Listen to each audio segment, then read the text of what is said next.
Hello students, welcome to my learning channels Aditya Educations. Today we will continue from where we stopped in the last class. If you have not watched the previous two parts, please watch them first and then come back to this video. Okay. I would like to request all students to pay proper attention to their studies. Whatever we are learning here, make sure to revise it again and again. Only then will you be able to remember it well. So let's begin today's class. आज के class हम शुरू करते हैं। ठीक है।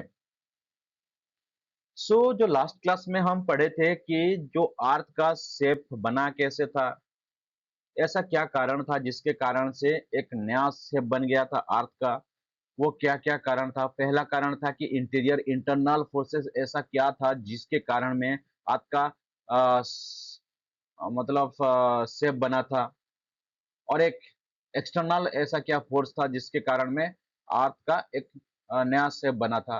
ठीक है। इंटीरियर के बारे में ऑलरेडी हम पढ़ चुके हैं कि अर्थ के अंदर में ऐसा क्या हुआ था कि वहां पे अर्थक्वेक हुआ था। अर्थक्वेक उसके कारण से अर्थक्वेक हुआ और क्या हुआ था, वोल्केनिक एरप्शंस, ये सब हुआ था जिसके कारण में इसका नया शेप बना था। ठीक है, अर्थ का। तो वो वही कारण है जो उसको क्या बोलते हैं हम, कन्वेक्शन करंट। कन्वेक्शन करंट की वजह से इंटरनल में जो भी चेंजेस हो रहा है उसी की वजह से एक नया शेप क्रिएट हो रहा है वो अर्थ का। ठीक है। जैसे कि अर्थ के बाहर एरिया में मतलब एक्सटर्नल फोर्सेस ऐसा क्या था, इसके बारे में भी हम पढ़ चुके हैं कि वेदरिंग, इरोजन्स, इसकी वजह से क्या हुआ था, अर्थ की शेप बना था। ठीक है। ये एक साल में नहीं बना था या 2 साल में नहीं बना था, इसको बनने के लिए लाखों साल बन लगता था। ठीक है। तो ये अर्थ क्या बोलते हैं, इसीलिए अर्थ को डायनेमिक प्रोसेस बोला जाता है, डायनेमिक अर्थ बोला जाता है। ठीक है। ये स्टैटिक नहीं है, एक ही जगह स्थिर नहीं रहता, मतलब ये हर समय मूव करता ही रहता है। ठीक है। इससे पहले भी हम पढ़े थे क्या, प्लेट टेक्टोनिक के बारे में। प्लेट टेक्टोनिक में क्या होता है, वहां से जो मेजर प्लेट्स और माइनर प्लेट्स होते हैं। ठीक है। तो मेजर प्लेट्स को बीच में क्या होता है, टकराव होता है, कन्वर्जेंट होता है, डाइवर्जेंट होता है, ट्रांसफॉर्म बाउंड्री बनता है। इसकी वजह से अर्थक्वेक, वोल्केनिक एरप्शंस हमको देखने को मिलता है। ठीक है। कहीं कहीं पे माउंटेन्स क्रिएट हो रहा है तो कहीं पे ट्रेंच क्रिएट हो रहा है, कहीं पे ब्लॉक माउंटेन हो रहा है तो कहीं पे फोल्ड माउंटेन क्रिएट हो रहा है। तो ये अलग अलग शेप एंड साइजेस बनता ही रहता है अर्थ में। ये सब तुम लोग याद रखो। ठीक है। तो ये सब हम ऑलरेडी लास्ट क्लास में डिस्कशन कर चुके हैं। तो आगे हम देख लेते हैं क्या है अर्थ के, ये इसके बारे में भी ऑलरेडी हम बोल चुके हैं क्या कि जो अर्थ का शेप है ना, अर्थ का सरफेस एरिया जो हम रहते हैं यहाँ पे, जो कोई भी जीव यहाँ पे रहता है ना, तो उसको क्या बोलते हैं, क्रस्ट बोलते हैं, जो कि solid outer covering of the earth, earth के जो सॉलिड एरिया से बना है। ठीक है। और उसका एवरेज थिकनेस कितना है, 5 to 40 किलोमीटर। इसका उसका थिकनेस कितना है, 5 to 40 किलोमीटर। कहीं पे इसका 5 किलोमीटर भी हो सकता है, कहीं पे 40 किलोमीटर भी हो सकता है। ठीक है। उसके बाद आएगा अपर मेंटल। अपर मेंटल में क्या होगा, देखो मैंने तुमको बार बार बोला है कि क्रॉस्ट, ये जो क्रॉस्ट एरिया प्लस तुम अपर मेंटल, क्रॉस्ट और अपर मेंटल में चले आओ तो उसको क्या बोलते हैं, क्रॉस्ट और अपर मेंटल को यहाँ पे बोला जाता है लिथोस्फियर। लिथोस्फियर के बारे में ऑलरेडी पढ़ा है। लिथोस्फियर मतलब सरफेस एरिया को बोला जाता है। ठीक है। तो क्रॉस्ट और अपर मेंटल को मिला के, इन दोनों को मिला के इसको क्या बोला जाता है, लिथोस्फियर बोला जाता है। ठीक है। लिथोस्फियर बोला जाता है। ठीक है। उसके बाद लोअर मेंटल आएगा उसके नीचे, ये अपर मेंटल में है, ये इसी के बीच में क्या होगा, स्टेनोस्फियर होगा, और यहाँ पे से मैग्मा ऊपर जाता है और वहां पे वोल्केनिक इरप्शन क्रिएट होता है। ठीक है। उसके बाद कोर आएगा, outer core, inner core. Outer core कैसा था, उस टाइम में बोला था मैंने, आउटर कोर था लिक्विड की अवस्था में। ठीक है। लिक्विड की अवस्था में था, समझ में आ रहा है। और इनर कोर क्या, सॉलिड की अवस्था में था। तो क्रस्ट में क्या देखने को ज्यादा मिलता है हमको, ये तुमको फर्स्ट क्लास में से ही हम बता रहे हैं कि क्रस्ट में क्या मिलता है हमको, सियल, सिलिकॉन एंड एल्यूमिनियम, सबसे एबिंडेंट मेटल। तो ये क्या है, सबसे एबिंडेंट मेटल्स क्या है यहाँ पे देखने को मिलता है, एल्यूमिनियम एंड सिलिकॉन ज्यादातर देखने को क्रस्ट में मिलता है। उसके बाद मेंटल में क्या देखने को मिलता है, सीमा, मतलब सिलिकॉन और मैग्नीशियम। और इसके बाद कोर में क्या देखने को मिलता है, निफे, निकेल एंड आयरन देखने को मिलता है। ठीक है, ये सब मेटल देखने को मिलता है हमको। The core is divided into two parts, एक होता है आउटर कोर और एक होता है इनर कोर। ठीक है, the outer core is mainly composed of iron and it is in liquid state. Outer core कैसा होता है, लिक्विड स्टेट से बना होता है, मतलब यहाँ पे जो होता है वो लिक्विड की अवस्था में होगा, और वो वहां पे देखने को मिलेगा निकल एंड आयरन। और इनर कोर में क्या देखने को मिलता है, इनर कोर में निकल एंड आयरन के साथ वहां पे सॉलिड मेटल देखने को मिलता है। ठीक है,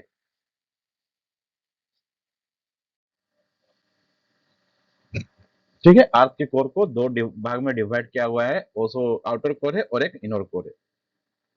Scientific thinks that because of the presence of these metals, the earth acts like a magnet. तो अर्थ एक मैग्नेट की तरह काम करता है। ये देखो, तुम ये याद रखना पड़ेगा तुमको कि अर्थ क्यों एक मैग्नेट की तरह काम करता है, क्योंकि यहाँ पे ज्यादातर ये सब मेटल देखने को मिल रहे हैं। कौन कौन सा मेटल, सिलिकॉन, एल्यूमिनियम, मैग्नीशियम और क्या है, निकेल, आयरन, ये सब मेटल की वजह से एक अर्थ एक मैग्नेट जैसा काम करता है, ये साइंटिस्ट लोग फील करते हैं। ठीक है, the increasing density and temperatures as we move towards the centre make each layer unique and important. ठीक है, अगर तुम डेंसिटी बढ़ता हुआ और डेंसिटी आगे मतलब जितना भी नीचे जाओगी डेंसिटी बढ़ता रहता है, टेम्परेचर बढ़ेगा, तो इसकी वजह से क्या होगा, सेंटर में जो लेयर है वो मूव करता है। ठीक है, एक ही जगह में नहीं रहता। उसके बाद सेंटर, देखो sorry, as we move towards the centre of the earth, अगर हम अर्थ के सेंटर में जाएंगे तो क्या देखने को मिलेगा, the density of the different layers और सेल्स गोज ऑन इंक्रीजिंग। अगर हम सेंटर, अर्थ के सेंटर की ओर जाएंगे, वहां पे डेंसिटी जो अर्थ के मतलब जितने भी लेयर होगा वो डेंसिटी सबसे ज्यादा होगा, बढ़ जाएगा। ठीक है, जितने भी लेयर्स होते हैं, लेयर्स मतलब जो प्लेट्स होते हैं, वो प्लेट्स की इन डेंसिटी बहुत ज्यादा बढ़ जाएगी। ठीक है, यहाँ पे जो इतने सारा लेयर है ना, वो डेंसिटी कहाँ पे ज्यादा होगा, हाईएस्ट डेंसिटी कोर में ही देखने को मिलता है। ठीक है, हाईएस्ट डेंसिटी, ठीक है, इनर कोर में, अंदर की कोर में देखने को मिलता है। आउटर डेंसिटी में हाई डेंसिटी देखने को मिलता है, वेरी हाई डेंसिटी। तो जितना नीचे जाओगे उतना डेंसिटी ज्यादा देखने को मिलेगा, अगर जितना डेंसिटी होगा तो वहां पे उतना ही टेम्परेचर बढ़ता है। समझ में आ गया? ठीक है, so likewise, if one were to move down the Earth's surface, there will be a rise in temperature at the rate of 1 degree centigrade for every 32 meters.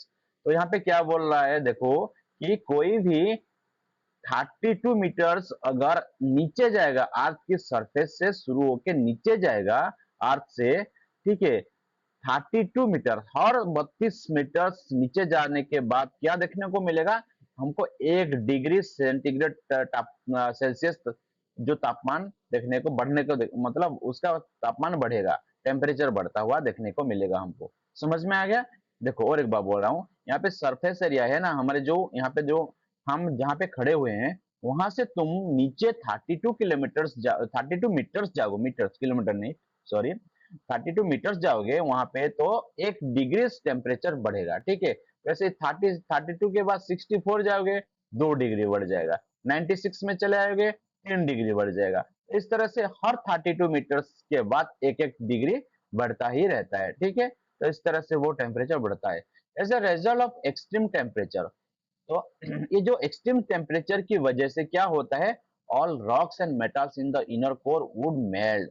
बहुत ज्यादा क्या होगा, टेम्परेचर बढ़ता है तो क्या होगा, ज्यादा टेम्परेचर होने से कोई भी मेटल या कोई भी चीज क्या होता है, मेल्ट हो जाता है। तो इतना एक्सट्रीम टेम्परेचर होने की वजह से यहाँ पे क्या होगा, अर्थ के जितने भी मेटल्स हैं वो क्या होगा, रॉक्स हैं वो क्या होगा, मेल्ट हो जाएगा। ठीक है, और किस अवस्था में चला आएगी, वो सॉलिड अवस्था, सॉरी, लिक्विड की अवस्था में चला आएगा। ठीक है, however it behaves like a solid because of the extremely high pressure of the outer cells। समझ में आ रहा है? तो एक्सट्रीमली हाई प्रेशर देखने को मिलेगा वहां पे आउटर सेल में। ठीक है, तो ये सब हमको एक्टिविटीज कहाँ पे देखने को मिलेगा, आर्क के इंटीरियर में देखने को मिलेगा। समझ में आ रहा है? ओके, नेक्स्ट जाते हैं। एरिगेशन रिफ्लेक्स, ये देखो क्वेश्चन आंसर है, थोड़ा इसको भी देख लेना कि the inner most layer of the अर्थ, सबसे जो सेंटर में है, सबसे नीचे वाला लेयर, वो क्या है, कोर है। ठीक है, ये देखो सबसे नीचे वाला सेंटर वाला, ये सेंटर में होता है। ठीक है, ये है इनर मोस्ट लेयर, जिसको ही हम क्या बोलते हैं, कोर बोलते हैं। तो मेंटल लाइज बिटवीन, जो मेंटल होता है वो किस किस के बीच में होता है, वो क्रॉस्ट एंड कोर के बीच में होता है। ठीक है, क्रॉस्ट और कोर के बीच में होता है हमारा मेंटल। समझ में आ गया, देखो ये क्रॉस्ट है और कोर है, इन दोनों के बीच में मेंटल आता है। ठीक है, ये याद रखना। सो की लर्निंग हम यहाँ तक क्या क्या पढ़े हैं उसके बारे में भी थोड़ा देख लेते हैं। Our earth is a layered structure comprising crust mantle and core, ये हम पढ़ चुके हैं। हमारा जो अर्थ है वो अलग अलग लेयर से बना है, और वो लेयर का नाम क्या है, एक क्रॉस्ट है, एक मेंटल है, एक कोर है। ठीक है, देखो ये दिया गया है। In between the outer crust and inner core there is the mantle और thicker layer of rocks which average thickness is about 2900 kilometre.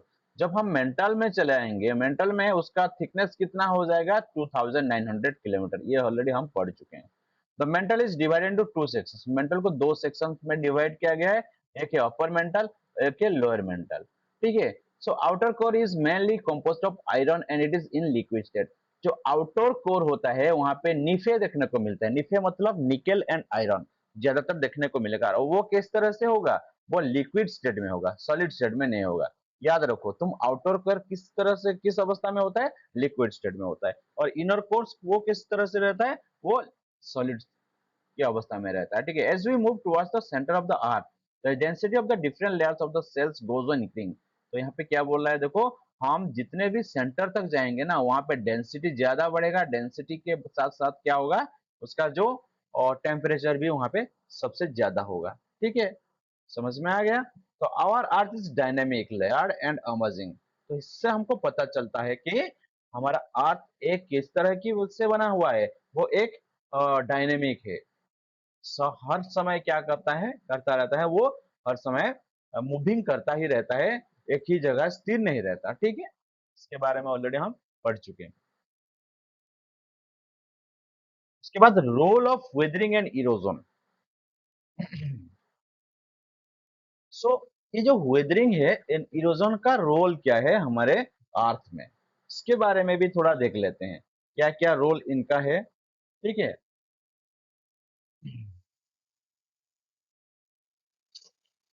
role of weatherings and erosions, various process go on changing the surface of the earth constantly।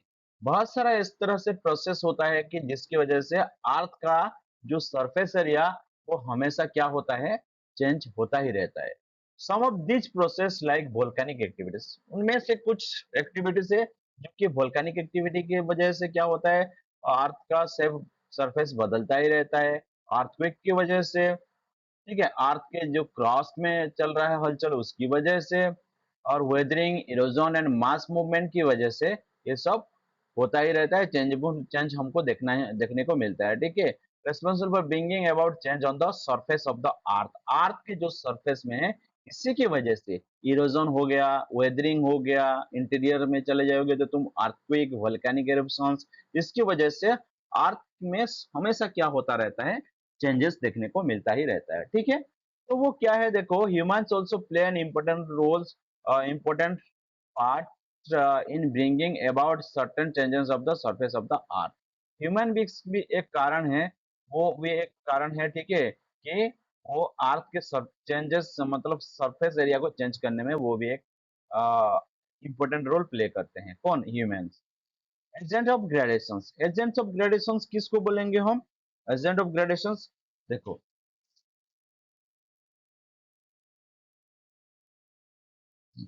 1 minute, हम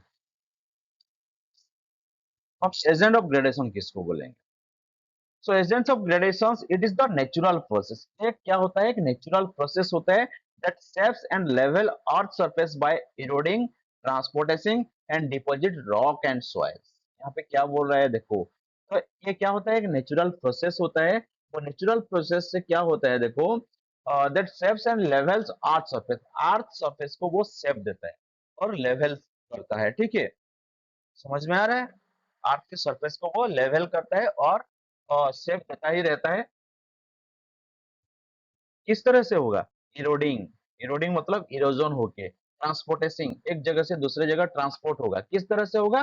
वो उसका accident होता है, जैसे कि river की वजह से, विंड की वजह से, ग्लेशियर की वजह से, ठीक है। डिपॉजिटिंग रॉक एंड सॉइल्स, वो क्या क्या करेगा देखो, इरोडिंग कर सकता है, ट्रांसपोर्टेटिंग कर सकता है, depositing.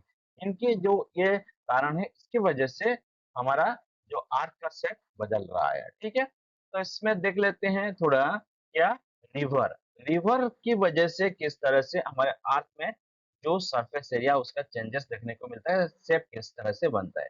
So reverse arrowed transport and deposit materials. देखो, रिवर्स क्या करता है? इरोड। इरोड मतलब जहां से वो निकलता है ना, वहां पे बहुत सारा सेडिमेंट लेके आता है। रिवर्स देखोगे तुम लोग, रिवर्स के साथ कुछ सेडिमेंट भी आता है उसके साथ, वो ट्रांसपोर्ट होके आएगा और क्या करेगा, जो लास्ट में वो डिपॉजिट करेगा वही उसको, ठीक है। समझ में आ गया? तो ये किस तरह से चेंज हुआ, जहां पे जो ये एरिया था ना, जहां से ये ले आ रहा है, वहां से कुछ ट्रांसपोर्ट करके और एक जगह में डिपॉजिट करेगा। तो ये अलग से हो गए, हो रहा है या नहीं?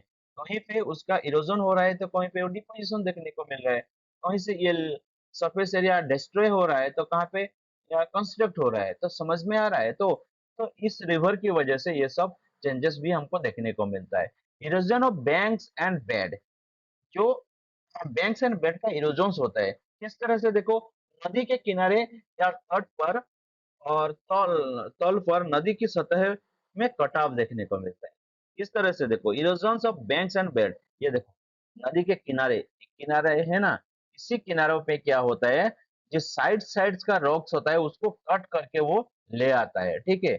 और क्या है, ट्रांसपोर्टेशन ऑफ सेडिमेंट, सेडिमेंट्स को ट्रांसपोर्ट करके नदी यहाँ से एक जगह से दूसरे जगह ले आएगा। डिपोजिशन फॉर्मिंग फ्लड प्लेन्स, जहां पे ज्यादातर फ्लड देखने को मिलेगा, वहां पे वो क्या करेगा, डिपॉजिट करेगा ये सबको। इसकी वजह से ही तो डिपॉजिट, मतलब ये जो डिपोजिशन हो रहा है था ना, जहां पे ज्यादातर हमको सेडिमेंट देखने को मिला है, वहां पे ज्यादा फ्लड देखने को भी मिल रहा है, ठीक है। और क्या कर रहा है देखो, depositing forming food plans, deltas and alluvial fans.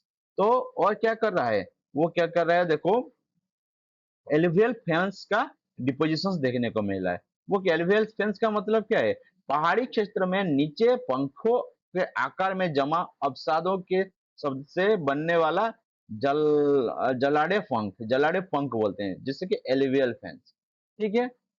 इस तरह से ये बना रहा है। उसके बाद waves and currents. Waves and currents, waves मतलब जो समुद्र में बड़ा बड़ा क्या होता है, ये उसको क्या बोलते हैं, लहड़े, लहड़े क्या बोलते हैं उसको। इसकी वजह से भी ये क्या हो रहा है देखो, कि ये waves and ocean current shapes coastlines. Coastline को जो शेप देते हैं वो किस तरह से देते हैं, ये वेव्स एंड करंट्स की वजह से होता है, ठीक है। वेव्स एंड करंट की वजह से कैसे होता है, समंदर लहरें और धाराएं तटकाएं का निर्माण और स्वरूप निर्धारित करते हैं, ठीक है। इसका जो रूप किस तरह से बनेगा, उसका वो शेप किस तरह से बनेगा, उसका निर्धारण कौन करते हैं, वेव्स एंड करेंट्स करते हैं, ठीक है। Erosion of coastal rocks, coastal rocks को इरोज करता है, इरोजन करता है, इरोड करता है, ठीक है। ट्रांसपोर्टेशन ऑफ सेडिमेंट, सेडिमेंट को ट्रांसपोर्ट करके एक जगह से दूसरे जगह वो ले आएगा। Deposition forming breaches, bars and coastal planes, जो डिपोजिशन होगा वो क्या करेगा, ब्रिचेस, क्या क्या कर रहा है ये, breaches, bars and coastal planes, यहाँ पे वो फॉर्मिंग करेगा, बनाएगा। बीचेस के मतलब क्या है, बीचेस के बारे में हम पढ़ेंगे आगे, ठीक है। उसके बाद देख लेते हैं ग्लेशियर्स, सॉरी विंड। विंड की वजह से भी किस तरह से हो रहा है देखो, विंड की वजह से विंड एरोड्स एंड डिपोजिट्स, विंड्स क्या कर रहा है, इरोड्स कर रहा है, डिपोजिट कर रहा है मटेरियल्स को, स्पेशली इन ड्राई एरियाज। तो विंड्स ज्यादातर हमको कहाँ पे ये शेप बनाता हुआ दिखेगा, वो डेजर्ट एरिया में, जहाँ पे सूखा एरिया में, ठीक है। इरोजन थ्रू डिफ्लेशंस एंड एवरेजेस, जो इरोजन होता है डिफ्लेशन से होता है। डिफ्लेशन का मतलब क्या है? सो देखो, डिफ्लेशन का मतलब यहाँ पे देख लेते हैं, वो घर्षण, घर घिस के आएगा, ठीक है।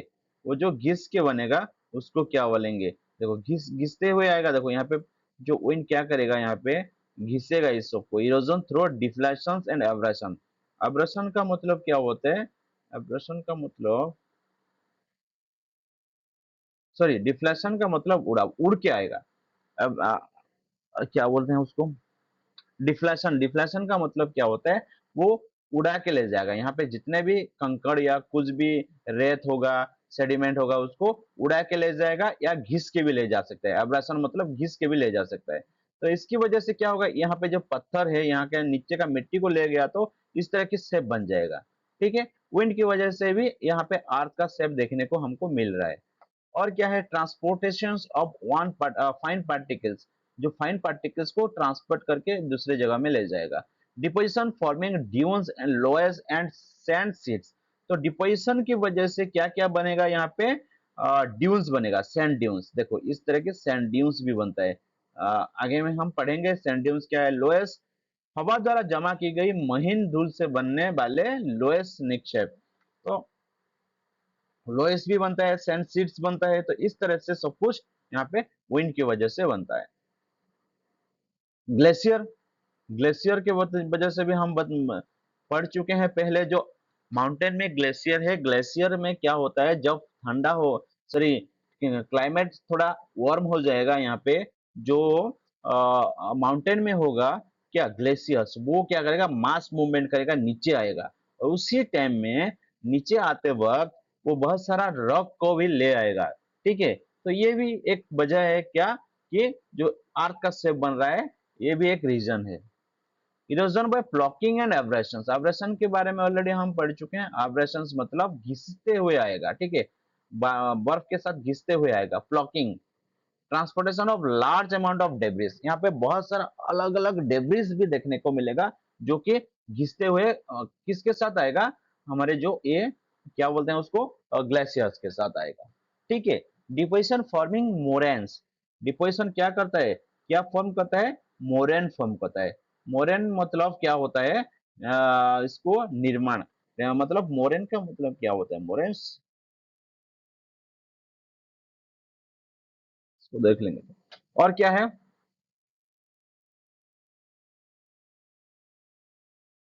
हाँ,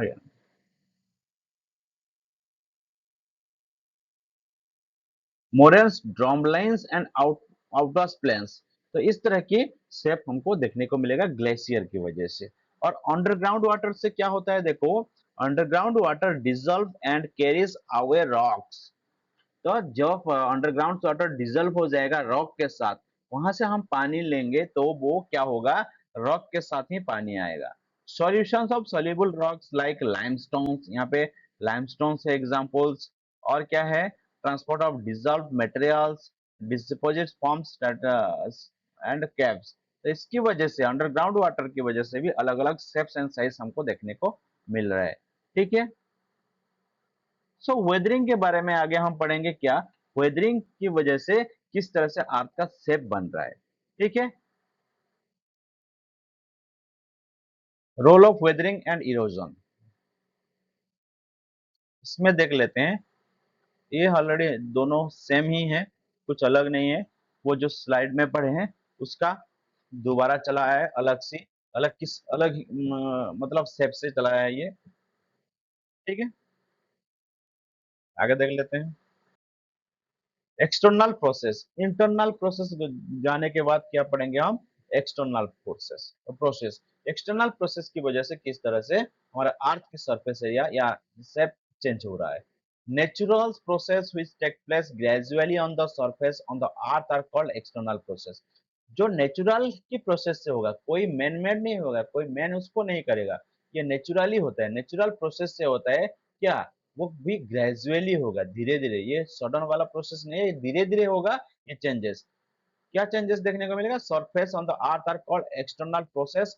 weathering, erosion and mass movements are some such external process. तो इस एक्सटर्नल प्रोसेस में कौन कौन आएंगे? वेदरिंग आएगा, इरोजन आएगा एंड मास मूवमेंट्स। ठीक है। तो वेदरिंग के बारे में थोड़ा पढ़ लेते हैं, क्या क्या है weathering. The process by which the rocks exposed on the surface get broken into smaller pieces in situ in the same place is also known as weathering. तो वेदरिंग किसे बोलेंगे? एक बड़ा सा पत्थर होगा और उसी पत्थर को छोटे छोटे कंकड़ में वो क्रिएट कर देगा, तो उसको क्या बोलेंगे? वेदरिंग बोलेंगे। ठीक है। वो वेदरिंग बहुत अलग अलग प्रोसेस से होता है। ठीक है। एक प्रोसेस नहीं है उसका, अलग अलग प्रोसेस से वो टूट जाता है। ठीक है। बड़ा सा पत्थर टूटेगा, वो भी अलग अलग तरीके से। ठीक है। किस तरह से? इसको ही वेदरिंग बोलेंगे ना। ये बड़ा सा पत्थर है, ये टूट टूट के इतना छोटा सा प्रोसेस वो बन जाएगा, तो उसी प्रोसेस को हम क्या बोलेंगे? वेदरिंग बोलेंगे। ठीक है। तो फैक्टर अफेक्टिंग वेदरिंग, वेदरिंग के कारण क्या क्या है, क्या क्या कारण इसको इफेक्ट करता है? Climate, temperature and rainfall. Temperature and rainfall की वजह से जो क्लाइमेट चेंजेस होता है, उसकी वजह से वेदरिंग हमको देखने को मिलता है। टाइप ऑफ रॉक, अलग अलग जो रॉक है उसके वजह से भी होता है। टोपोलॉजी, सॉरी टोपोग्राफी, टोपोग्राफी की वजह से हुआ, और टाइम, इन चारों जो है उसकी वजह से ये वेदरिंग हमको देखने को मिल रहा है। तो टाइप्स ऑफ वेदरिंग कितना टाइप्स का वेदरिंग देखने को मिलेगा हमको? एक है फिजिकल वेदरिंग्स, एक है केमिकल वेदरिंग्स, और एक बायोलॉजिकल वेदरिंग। इसका मीनिंग क्या है?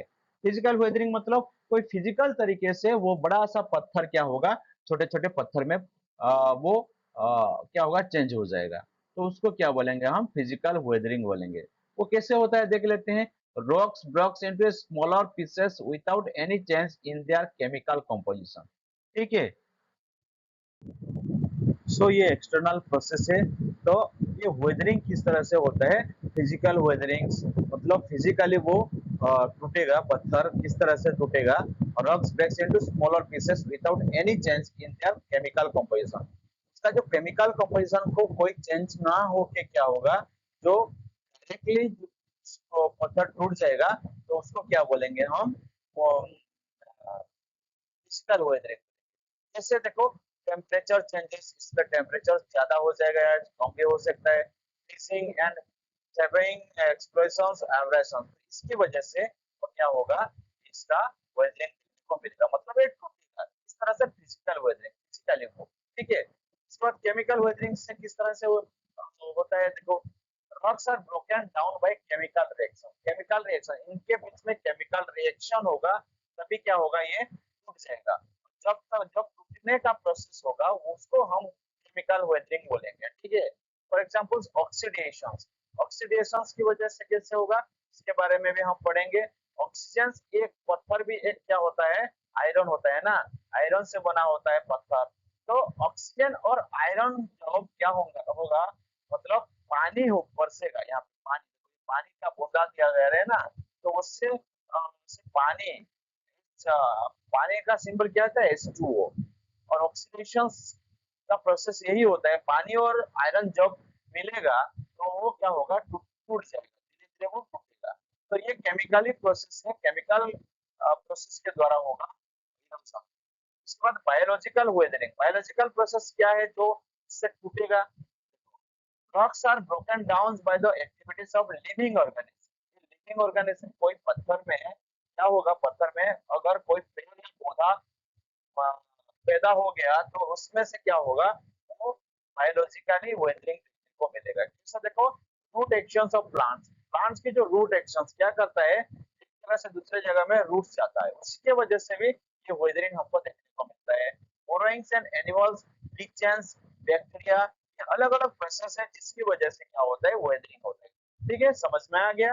इरोजन के बारे में तो हम ऑलरेडी पढ़ चुके हैं, तो इससे प्रीवियस स्लाइड्स में हम पढ़े क्या, ये जो हमारा इरोजन किस तरह से हुआ था, इरोजन हुआ था रिवर्स की वजह से, वेव्स एंड करंट्स की वजह से। ठीक है, ये सब एक्सटर्नल प्रोसेस है। ठीक है, इसकी वजह से डिपोजिशन, इरोजन, डिपोजिशन ज्यादातर होता है, इसकी वजह से क्या होता है, सब चीज देखने को मिलता है। वेदरिंग होता है कैसे? वेदरिंग का भी तीन प्रोसेस है, तीन टाइप्स का प्रोसेस है, chemically, physically and biologically weathering देखने को मिलता है, पत्थर का टूटना। ठीक है, समझ में आ गया। तो वेदरिंग का मतलब क्या होता है, बड़ा सा पत्थर छोटे छोटे पत्थर में टूटेगा, उसको वेदरिंग बोलेंगे। समझ में आ गया। ठीक है, next, factors influencing the weathering process. तो कौन कौन सा प्रोसेस ऐसा है जो कि वेदरिंग प्रोसेस को इफेक्ट करता है, ठीक है।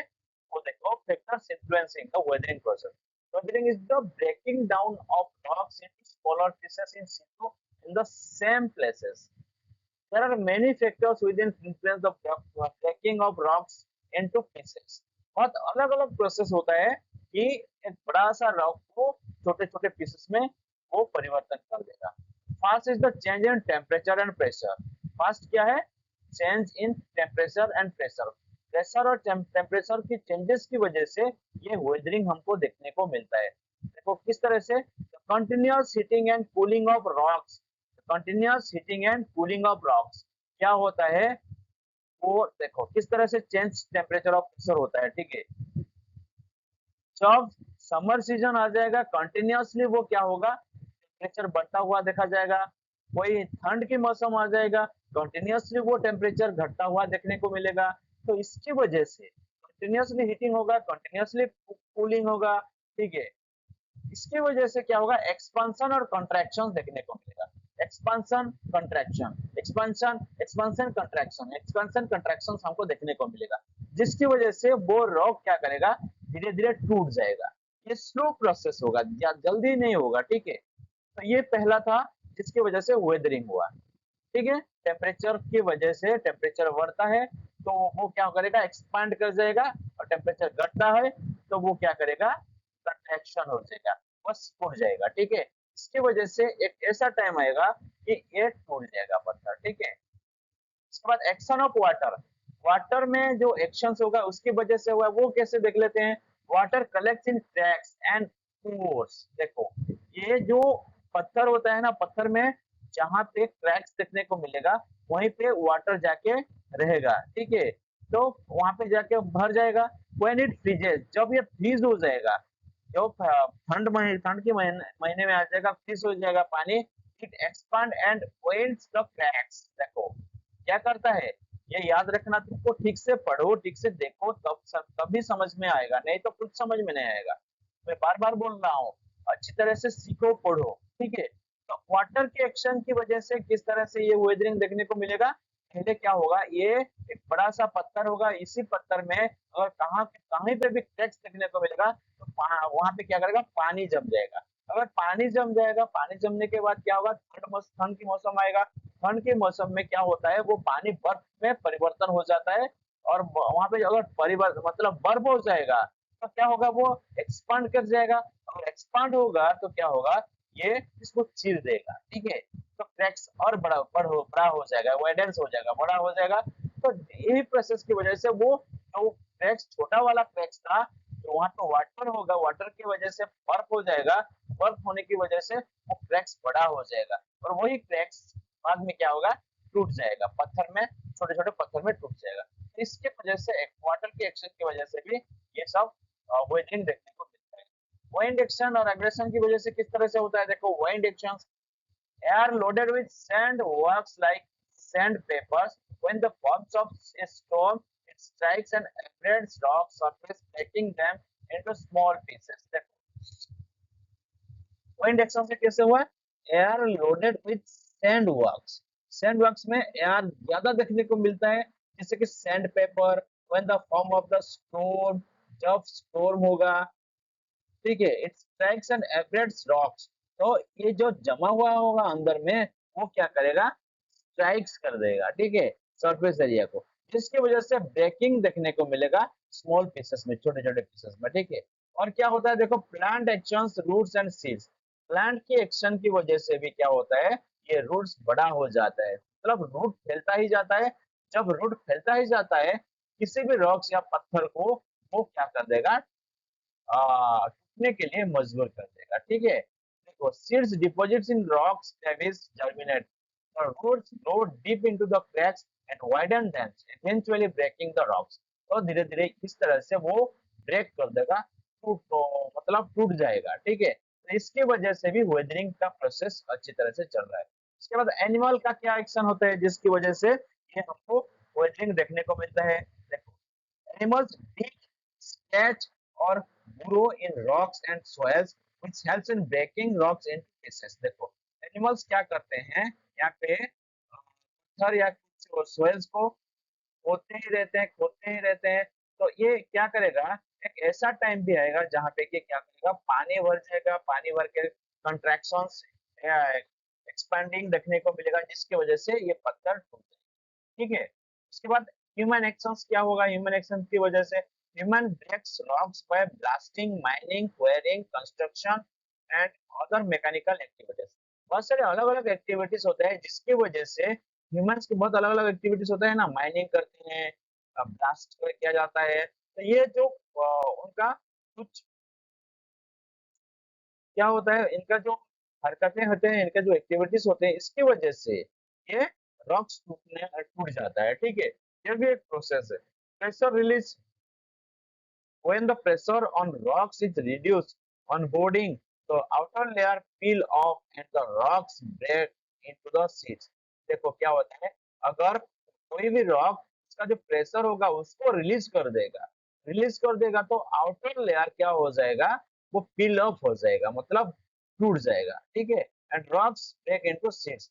तो वो रॉक्स शीट्स में, इस तरह के शीट्स में वो ब्रेक हो जाएगा। ठीक है, तो ये प्रेशर रिलीज की वजह से भी वेदरिंग का प्रोसेस देखने को मिलता है। उसके बाद केमिकल एक्शंस, केमिकली भी वो क्या करते हैं, और वो केमिकल किस तरह से होता है, वो रिएक्शन होके होता है। ठीक है, रिएक्शन होगा तो केमिकली एक्शंस होगा, इसकी वजह से हमको वेदरिंग देखने को मिलता है। ठीक है, यहाँ तक सबको समझ में आ गया। ठीक है, क्या क्या फैक्टर्स जो वेदरिंग प्रोसेस को बढ़ाता है। ठीक है,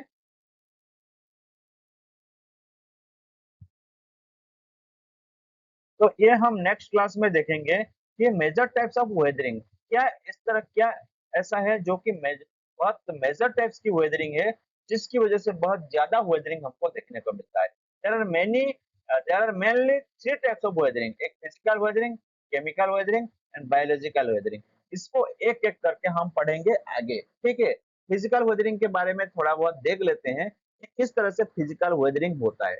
it takes place in many ways, बहुत अलग अलग की वेज में फिजिकल वेदरिंग होता है। ठीक है, और ये ग्रेजुअली होता है, एक दिन में या 2 दिन में नहीं हो सकता, इसको होने के लिए बहुत साल लग जाएंगे।